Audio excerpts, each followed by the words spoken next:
Hi, baddies. Welcome back to another episode of Terra's Baddies Club. This past week has been fun. I am starting to do a lot more baking, so check out my baking page, Terra Bakes IG. Also on my YouTube, there's a couple of baking videos as well on there. I am doing cake pops, pretzels, cakes, all the goodies, strawberries, chocolate dipped strawberries. And I'm just pimping myself out right now. So if you need any baked goods, let me know. You're in Orange County. I'd love to supply your baked goods. So I am excited to have that getting started. I am just excited with all the pictures from my sister's wedding shower. It was so fun and really a celebration of love. And so that's fitting with today's guest. I'm going to have on Al and Ari. So we have Alan Feigenbaum and Ariella Steinhorn are the co-founders of Nonlinear Love, a new project focused on collecting and sharing unconventional stories about romance, breakups, dating conundrums, confessions, and more. Alan is a Gen X divorce lawyer and partner at AM Law 100 firm Blank Rome, where he works relentlessly to maximize his clients' long-term post-divorce emotional capital. Alan reps high net worth and ultra high net worth business owners, lawyers, investors, and entertainers in family law matters, providing optimal solutions to manage and resolve complex financial and custody disputes and facilitate cooperation to reduce conflict. And Ariella is a entrepreneur who works with law firms, whistleblowers, executives, authors, journalists, and everyday people who just want to unearth stories, tell compelling narratives, or make sense of specific life inflection points. So we're going to welcome both Ari and Elle today. I'm so excited to have them both. It was really an interesting conversation about love. So let's get into this episode.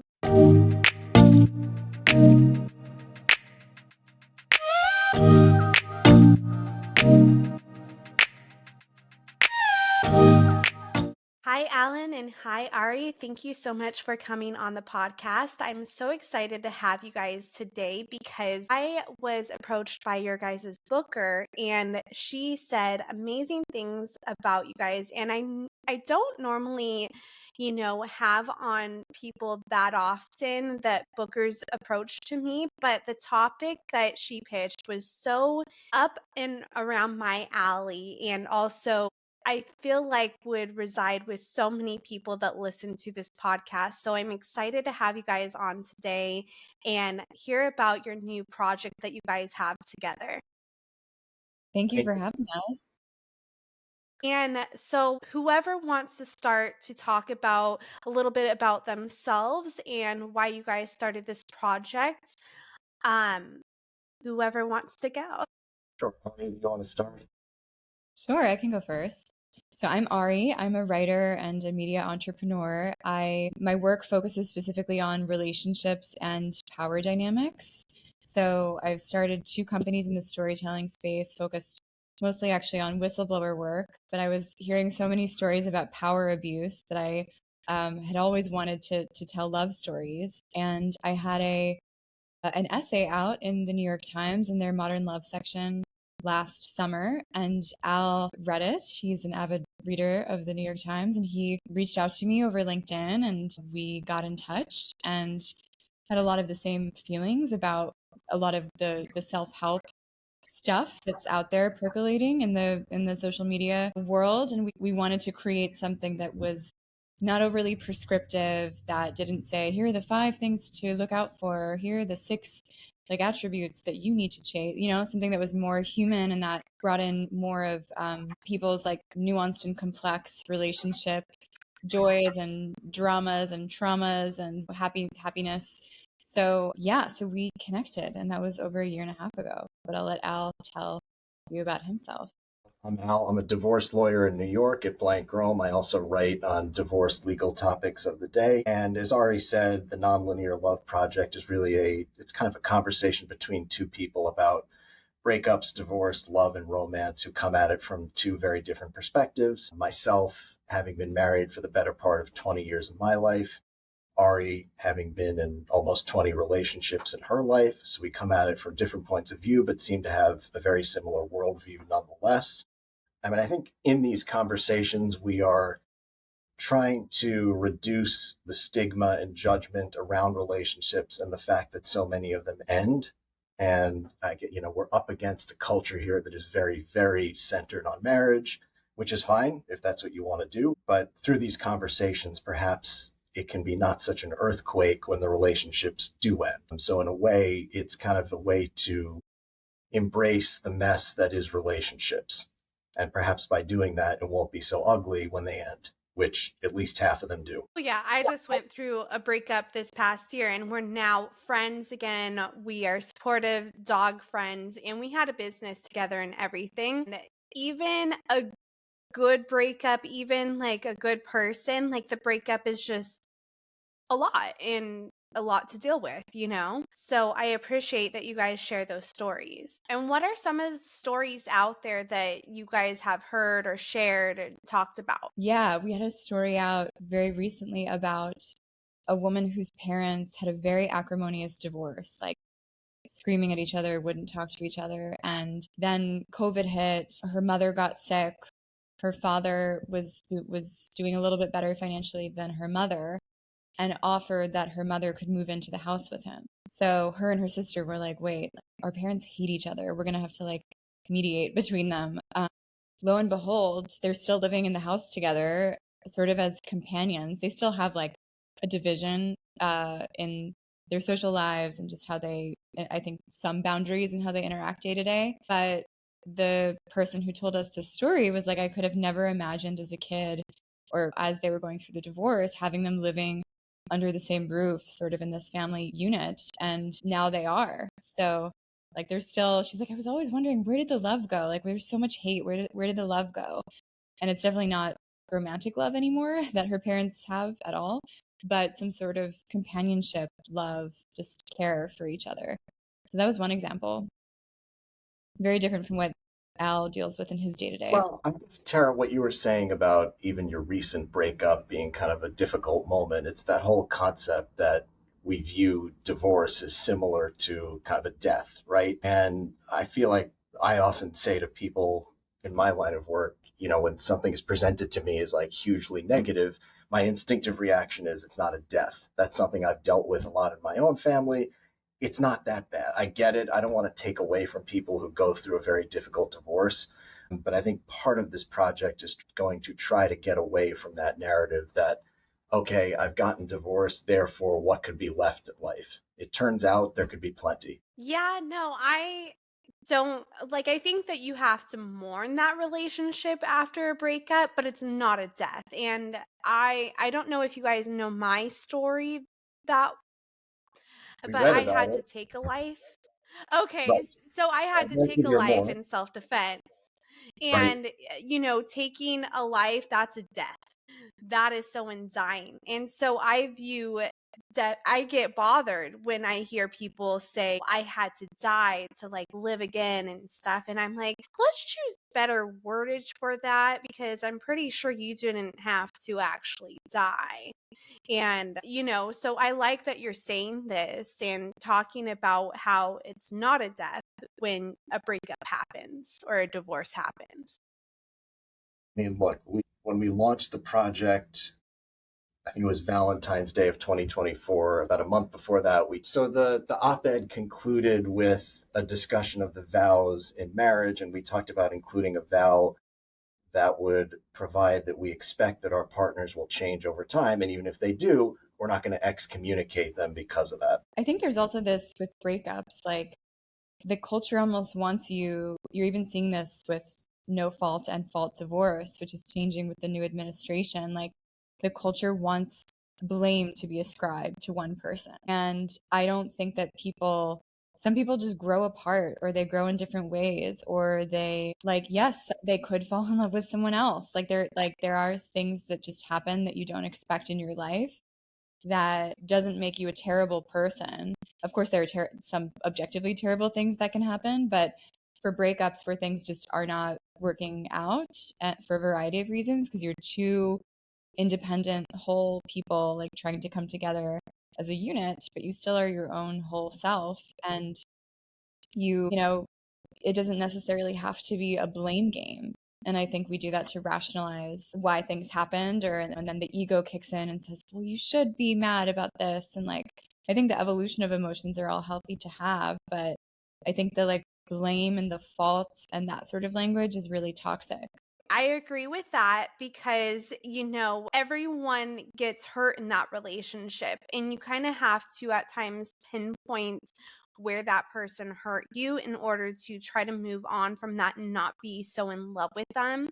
And then your friends always like to be like, hey, did you hear what he did? Oh, that's messed up. And they kind of like the girls, the girls always rally together and they're like, screw him. Totally. And yeah. And there's something cathartic about that. Like, I think there's something healthy about also like venting, but I also think to like hold on to like hatred or such strong feelings of resentment or negativity towards someone is not good. But yeah, I also think there's a place to, just vent and talk with the girls. And yeah. I agree with Ari that there are some instances where it's objectively clear, right? If you have abuse, for example, whether that's physical or emotional, but more often than not, it's not black and white. Like, did somebody just run a red light? And I think it gets harder and harder the longer the marriage is to have to go all the way back and try to, pinpoint one thing that one person did so that therefore you can sleep better at night. I mean, I think it's somewhat of a silly exercise, and it just makes the process that much more difficult. Yes, I think so as well. And then something you were saying earlier is about how to have a good or like a amicable divorce. How do you have that? Well, I've thought about that for the last, let's see, I don't know, 16 years or so. And I keep going back and forth, but over the last several years, I've definitely come to the conclusion, choose the right lawyer. And that's not an advertising pitch at all. It's just from what I've seen in my own experience, if the divorce lawyers are balanced, the odds are it can and should be more amicable. And if one or both are not, the odds may well be against you. That's just the reality that I've seen. I mean, of course, look, lawyers are one equation in this process. Of course, there are the parties, the couple that's splitting. And look, can they play a role in how contentious it gets as well? Of course. But my view is that a divorce lawyer's role is far more than just connecting the dots and filling out forms. At least for me, it's about seeing to it that the process did not devolve the way you're describing. Yeah, no, I think it's very important to have a good divorce lawyer. My mom has been married 4, 5 times. And in many of those cases, she's had great divorce lawyers. Some went well. And then at other times, there was this one guy, and he ended up like stalking her beforehand and stuff as well. So that was a red flag. But he used he actually got my mom's old lawyer. And that was also a thing that he had to get permission for because she used him. And she was like, why not? You could use him. And he turned out to be one of the best lawyers in Orange County. And so he ended up winning $3 million worth of alimony from my mom from missing out on the housing market. And we bought a house during that time. So, he used that, and he had such a good lawyer to win that defense. And then she had to pay him for this long time, and you don't really see a lot of the cases, at least you used to not see, how women could be taken advantage in court too if they have a big financial stake. Totally. Have you seen a lot of cases like that and going into like money and power dynamics? Sure. I mean, look, I think that the odds are, at least the way it's set up in New York, you typically have what we call a moneyed spouse and a non-moneyed spouse. Yes, of course, there's cases where there's more parity or close to, or both people are fully self-supporting, but more often than not, there's usually a disparity. And of course, that dovetails into the whole discussion I think we're going to have today about whether or not there is real equilibrium in a marriage or a couple, what have you. depending on how the financial structure is set up. Yes. And then, Ari, what is your experience with money and power, and what are some of the topics you want to talk about today? Yeah, so I've been in relationships, all sorts of relationships where it's been more 50-50, where I've had just supported myself and been on my own and had moments of like being single and just casually dating and supporting myself. And then I've been in relationships where there have been like enormous gaps in the wealth. And so my views on all of it have evolved personally. I do think that it is a highly personal decision. I do think the ability for someone who has extreme wealth and power to abuse that is also very high, and they can come on really, really strong in the beginning, and you see the best sides of them, and then afterwards you're like, wait, does this person have a split personality? Like, so that can be for sure dangerous, and I think that's unequivocally across the board. It can be dangerous for whoever is not in the powerful position unless they have protections, because the legal system can be weaponized by anyone really, but especially by people who can, you know, afford to pay for really good lawyers. And so I think it's complicated. I think, I also think that, I'm not sure in this society where men still hold most of the wealth. Like initially I was like, it's 50-50, like we're all equal. And I'm like, it's actually not. Like if you just look at, there are some industries excluded from this, but most industries, it's like men in positions of power, men who are making most of the money, men who are funding. And actually it is through divorce sometimes that women are able to get the money to then, or if you look at like Melinda Gates and Mackenzie Bezos and like some of these women who have gotten divorced and then accumulate a lot of wealth in that way. But for the most part, like men have the money. So I don't necessarily think it should be 50-50 for me personally, unless things change societally and culturally. But I've had like ebbs and flows in my feelings about all of this because it's just been a lot of personal experience. And Okay. what I still see, Go ahead, Terra, Al. which is it's kind of surprising, but because you think it's 2024 and we're much more advanced now, right, and forward thinking, but I still see a lot of family setups where one party is the earner, typically a man, not always, but typically, and the female counterpart has access to a joint account and a credit card. And the credit card has like a limit on it, maybe it doesn't, and the joint account is funded to some extent every month. But the point being that at any moment that can change, right? I mean, you're not really the female side of that equation doesn't have the resources to fund that account and can't pay the credit card bills on her own. So she's kind of at the whim of her male partner. And again, that's not every case, but that setup typically, in my experience, can lead to difficulty, which is an understatement, because you really do not have financial independence in that setting. And also, you're not really learning how to be financially independent, especially the longer the relationship or marriage goes on, year after year. When it ultimately comes time to become financially independent, it's actually a very steep learning curve, and it can be quite daunting. Okay, do you feel like this power dynamic too, that it's kind of an abuse of power at times? Look, I'll let Ari weigh in as well. From what I see, it's not necessarily abuse of power. It's just the arrangement that a couple agrees to. Now, are there examples where that is ultimately used to coercively control? Sure. But then the person who isn't in the position of financial power has to make a decision.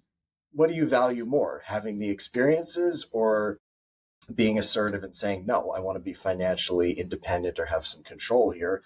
And a lot of times people choose the experience because, I mean, in that moment, that's more fun and more interesting, which is fine. The consequence is, though, that again, like I said, over time, if things go south, then, you can just pull the plug right out and there will be no more experiences. And then you have to figure out, how am I going to generate that post-divorce? Yeah, I do agree with Al that over time, I think the idea of an abuse of power can be more like prominent. Like if it's an early-ish relationship, I think there's less to lose and there's more just like emotional and psychological time getting acclimated to the person and the lifestyle and, as Al said, the experiences. But the longer you're in it, I think the harder it is in many cases to leave if there is abuse that's happening. And I also think that there's certain circumstances I've seen where there have been people who are not only are very wealthy but very famous, and like that can be a whole other layer of like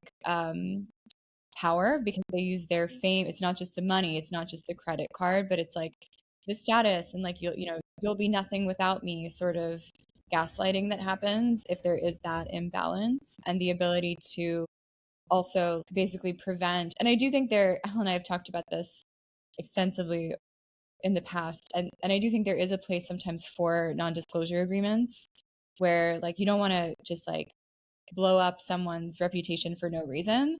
On the other hand, there are actual, especially if the person has done this to previous marriages or like is like a serial predator or abuser.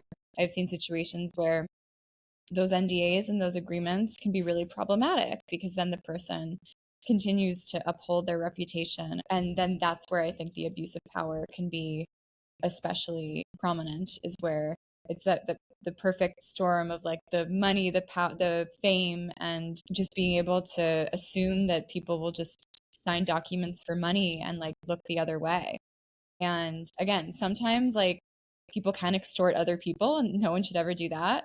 But other times it's like, oh, this person is really doing some dark and twisted things, and things are not stacked in the favor of the person who has less legal, financial, psychological, emotional resources. Yeah, I work in true crime.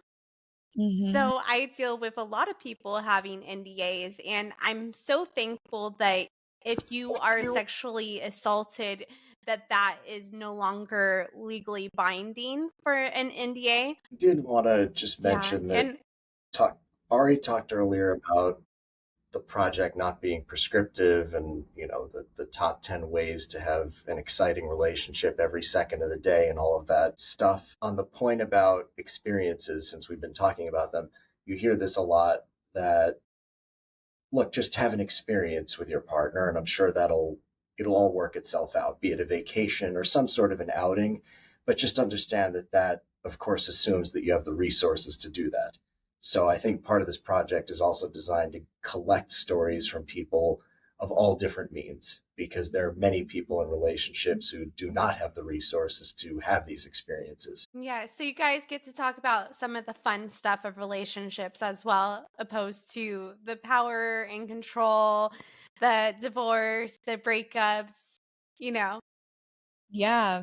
We just had a story submitted from a woman who is it's her third marriage, but it's like the love of her life. She was in the military, and they met, wherever they were stationed.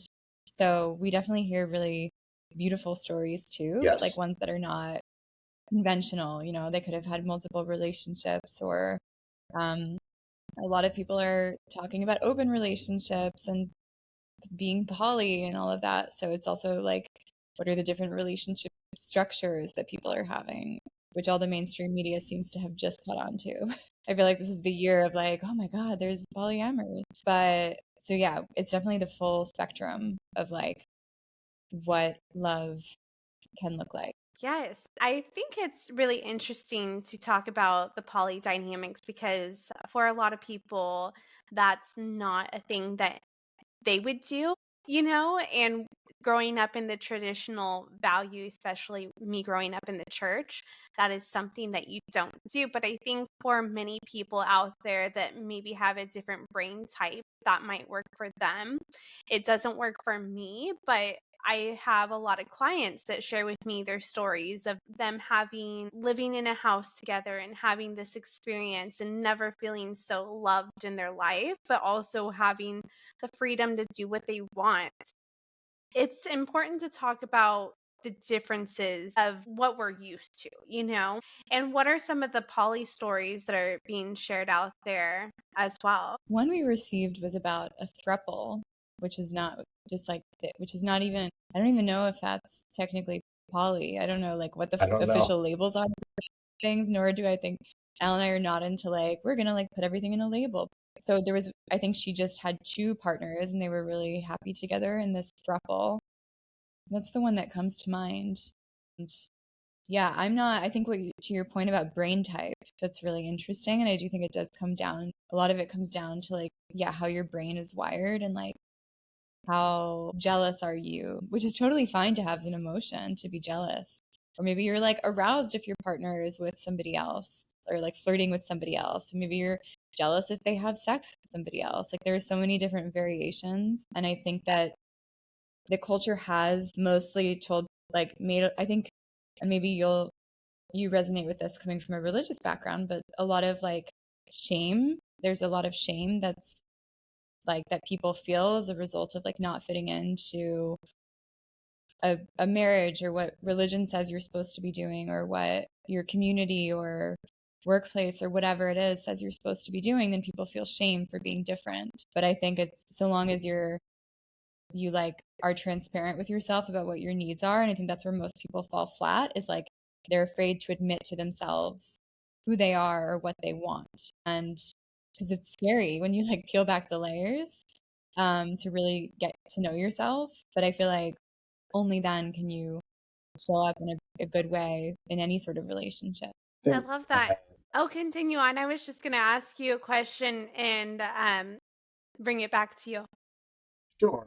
I mean, look, the next part of this project, so to speak, we were trying to figure out how are we going to get people to submit these stories, right? And it took several months, although recently we got hundreds of them, and I credit Ari with that. And now it's a matter of figuring out how best to tell them. And they're all different types along the lines that you're describing, some very positive, some not so much.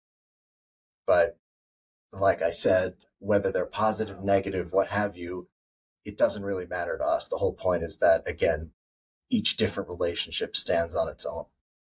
And if, you're more interested in somebody else's than your own, really, I don't know, get a life. That's just me mouthing off for the day.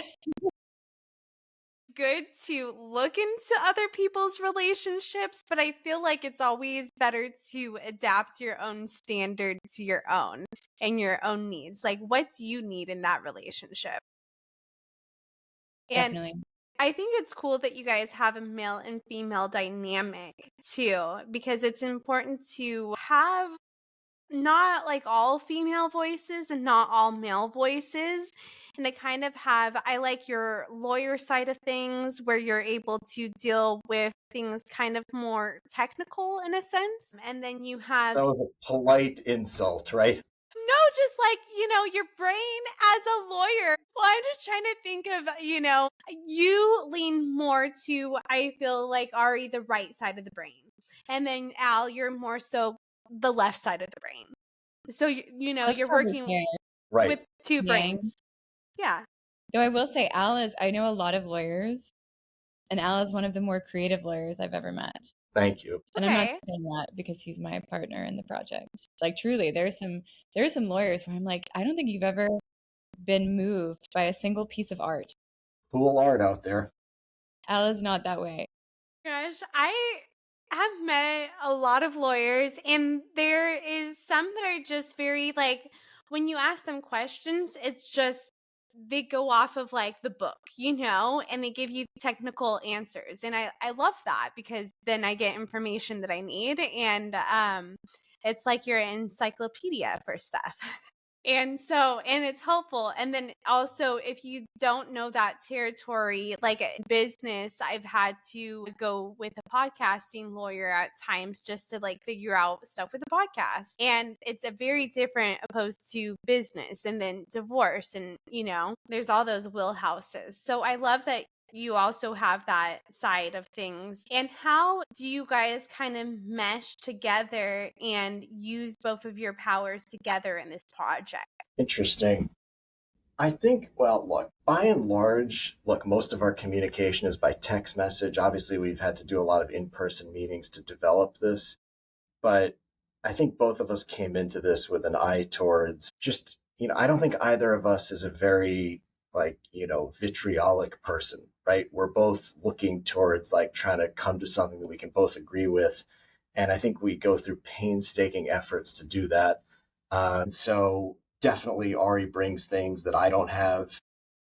I'm not going to compliment myself, but maybe I bring things that she doesn't have. I don't know. I'll let her speak to that. But bottom line, I think we're both aligned in telling these stories and having the same objective, which is to try to get people to make peace with the fact that not every relationship is the same. I agree with that. And I think that's what one of the things I'll mention that I first noticed about Al when we had a No. conversation. So he reached out after my Modern Love piece went out. I got a lot of inbounds from that article. So it took me a while to get through all of them. And maybe he reached out in June. In August, I saw his message and I just responded, thank you so much. I see you're a divorce lawyer. And at the time, I was really interested in this idea of like, there's this amazing book called Fates and Furies. It's a novel by Lauren Groff, where the first half of the book is it's told through the perspective of the woman, the wife's side of things, or sorry, the husband's. The second is the wife's.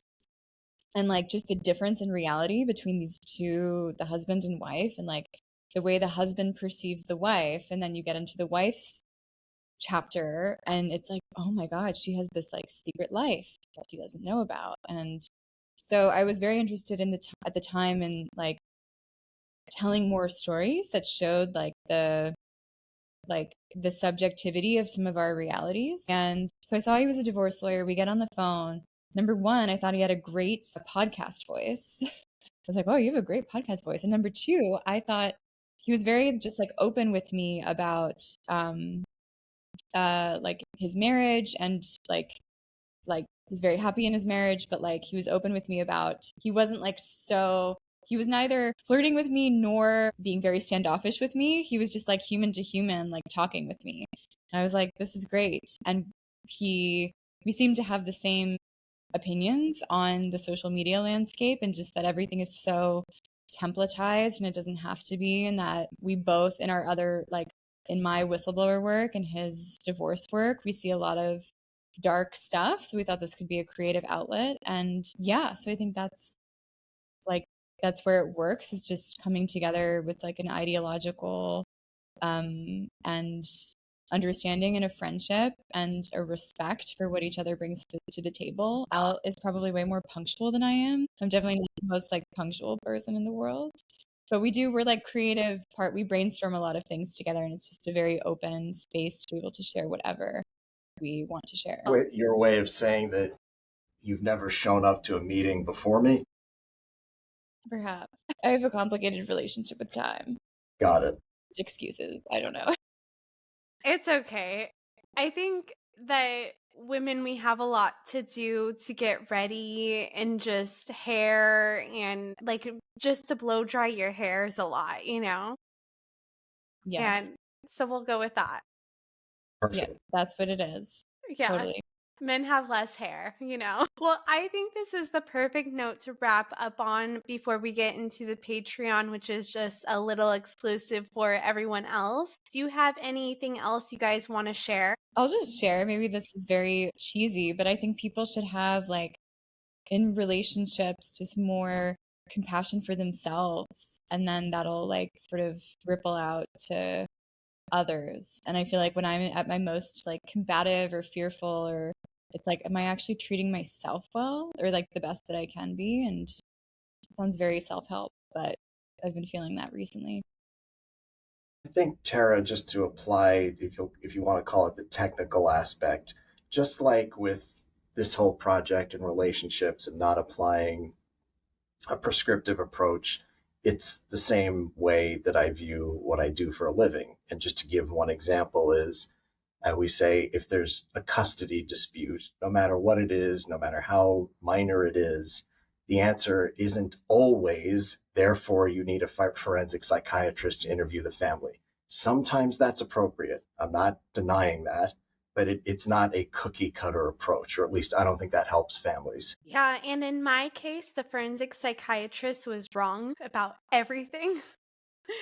Because he said, don't worry about Terra. Terra's fine. He would never go after Terra. It's all about you. But that was not the case. But it's all good because it happened the way it's supposed to happen. but I am very grateful for both of your expertise. And where can I find you, Ari, on social media, and then you, Al, on social media, along with both of your projects? Yeah, I'm at A Steinhorn on Instagram and Ari Steinhorn on TikTok.